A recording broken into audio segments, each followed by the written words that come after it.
Corporation chairperson సోదరిమణి Nirmala Jaggareddy గారిని, అదేవిధంగా జ్ఞానేశ్వర్ గారిని, మల్రెడ్డి రామరెడ్డి గారిని, పారిజాత నరసింహారెడ్డి గారిని,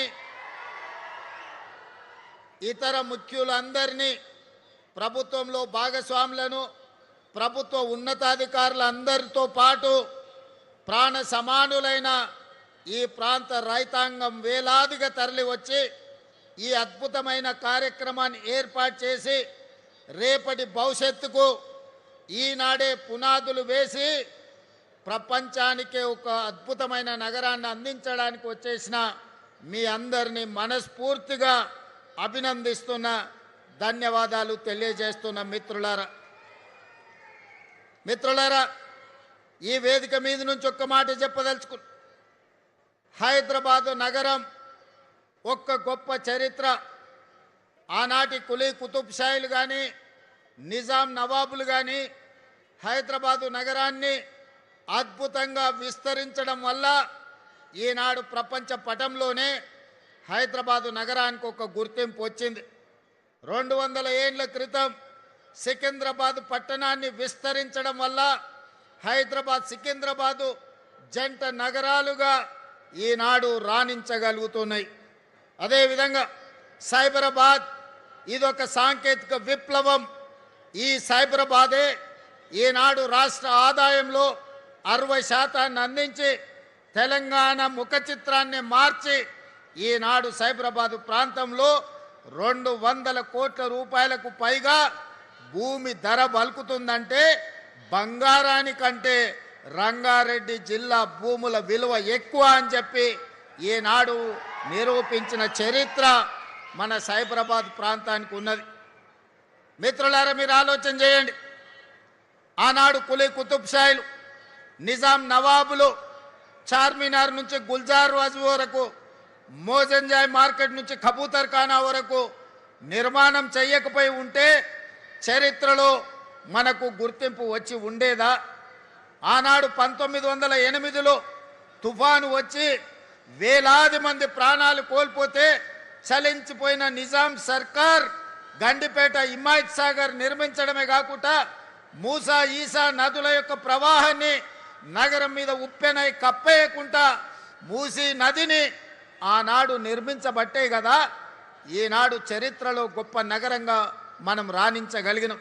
సికింద్రాబాద్ కంటోన్మెంట్ ప్రాంతంలో ఆర్మీని నివసించడానికి ఆర్మీ ఉత్పత్తి చేసిన యుద్ధ సామాగ్రిని అక్కడ దాచుకోవడం వల్లనే కదా ఈనాడు శత్రు దుర్భేద్యమైన నగరంగా మన జంట నగరాలు నారునిచ్చినాయి.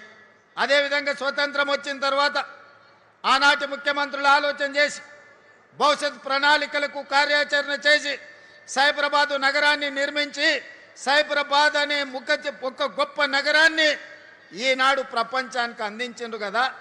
ఆ రోజు కూడా హైటెక్ సిటీ అంటే నవ్వినోళ్ళు ఉన్నారు, ఔటర్ రింగ్ రోడ్డుని అడ్డుకున్నోళ్ళు ఉన్నారు, అంతర్జాతీయ ఎయిర్పోర్ట్ వద్దే వద్దని పట్టుబట్టినోళ్ళు ఉన్నారు, ఐటీ కంపెనీలు, ఫార్మా కంపెనీలు మాకు వద్దే వద్దు, జీనోమ్ వ్యాలీ మాకు అవసరమే లేదు అని చెప్పినోళ్ళు ఉన్నారు.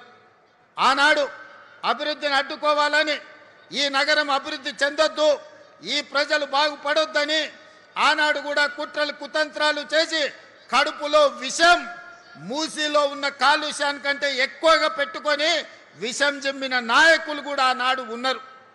కానీ ఆనాటి ముఖ్యమంత్రులు ఔటర్ రింగ్ రోడ్ కానీ, హైటెక్ సిటీ కానీ, అంతర్జాతీయ ఎయిర్పోర్ట్ కానీ, ఐటీ కంపెనీలను కానీ, జీనోమ్ వ్యాలీని కానీ, మైక్రో ఇన్ఫోసిస్, గూగుల్ లాంటి సంస్థలను తేకపోయి ఉంటే ఈనాడు 10 లక్షల మంది తెలంగాణ యువకులకు ప్రపంచం నలుమూలల ఐటీ నిపుణులుగా రాణించవాళ్ళ ఒక్కసారి ఆలోచన చెయ్యండి.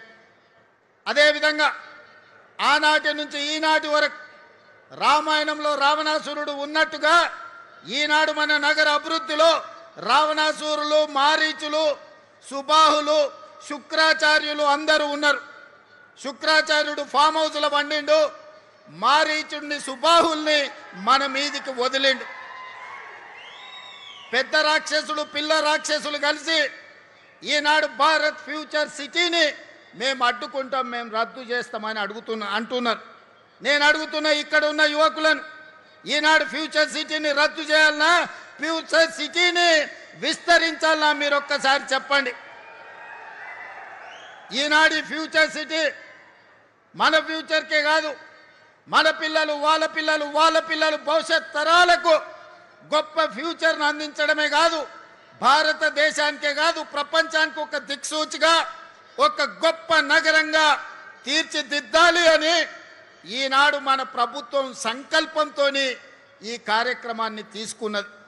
ఈ సంకల్పాన్ని అడ్డుకోవాలని ఈనాటి రాక్షసులు కడుపు నిండా విషం పెట్టుకొని కళ్ళల్లో నిప్పులు పోసుకొని ఇక్కడనే కాదు అమెరికాకి